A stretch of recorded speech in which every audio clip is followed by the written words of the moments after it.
Magandang araw mga babies. Meron tayong nakitang colony ng laywan. Nasa lupa siya, tabi ng sapa. Tapos ang sapa. Tapos nag-swarm siya. Ayan. Ayan, kukunin natin yan. Yung swarm niya. Abangan nyo mamaya mga babies. So ayan, mukhang nandun na si Queen sa loob. Ayan So kinuha na natin sila. Ayan. Pumasok na. Ayan. Nagsisipasok na sila. Kasi alam nila si Queen nandun na sa loob. Okay, salamat po sa panonood. Okay, from the wild, nadala na natin yung colony dito sa farm ko.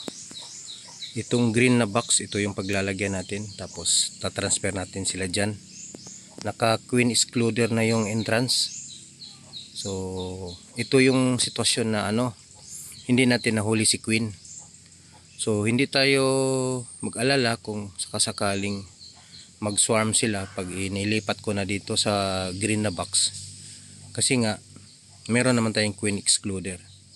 So hindi makakalabas si Queen. Ang gagawin ng mga colony pag nag-swarm sila, babalik sila dito sa box.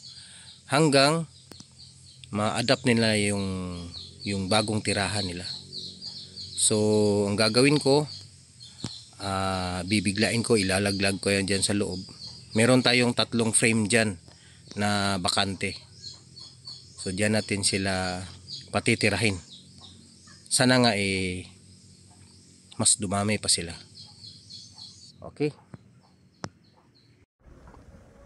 So ayan. Nailagay na natin siya sa sa kanilang box na talagang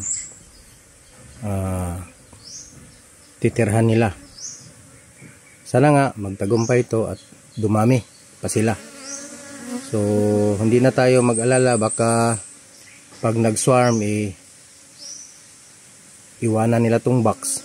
Babalik sila dito kasi nga yung si Queen maiiwan, hindi siya makakalabas dahil sa nilagay natin sa entrance ng queen excluder.